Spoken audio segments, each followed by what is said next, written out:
Lately, the tone of content on this channel in regards to Path of Exile has been critical and somewhat negative. While there are plenty of legitimate criticisms to level at the game, and I will likely continue to level them, that doesn't express the full range of how I feel about this game.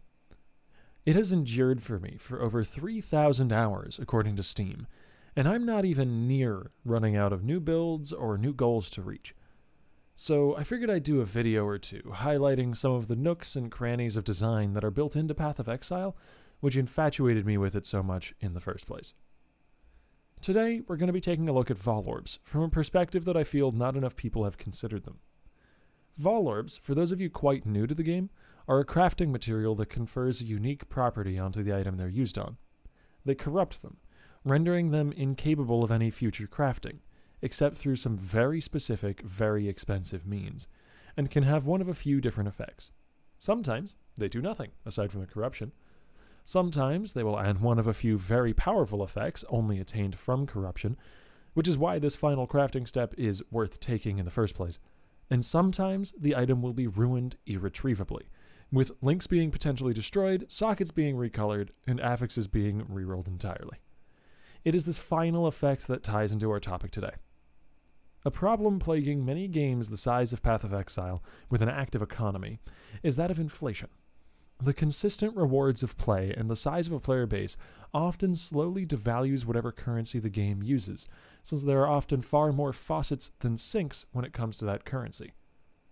One very common solution is a durability system, by which items themselves either break down and are sunk from the economy, or at the very least require some sort of regular repair cost after use, which removes currency.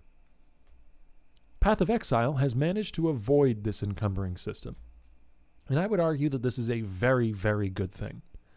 Durability is not fun. No one comes back from a raid or a rift and thinks to themselves, "Oh boy, now I get to pay my repair costs." No. But voling your Cows Heart, on the other hand, that I can say from some experience is a bit of a rush. Gambling is addictive, but paying taxes really isn't. Look at it from the right angle, though, and both of these things serve the same purpose, at least to the game. The continual repair and upkeep of your Thunder Fury serves the same draining purpose as the occasional voling of a Starforge. In both circumstances, the health of the economy is improved as value exits it, either currency or items themselves. This is, of course, assuming a failed Vaal, a corruption that turns the item rare and bricks it. I would argue that Vaal Orbs are a beautiful solution, at least in part, to the problem of durability. For high-value items in particular, the Vaal Orb serves its purpose very well, escorting Cows Hearts, drill necks, and items all across the range from 10 to 500 chaos out of the economy, one after the other, while occasionally pushing ones to greater heights and making an even more interesting and varied economic landscape. Yes, you could use your vanilla Cows Heart and do just fine. But what if it had +1 all-res? What if your 6-linked Lionized Glare had an additional arrow? That value would skyrocket, which creates an economic sink with allure, rather than one that is essentially meaningless busywork. All of the fusings that went into linking your item, all of the chaos that went into spamming it, all of the exalts that went into slamming it, when you vol your item, they are all at risk.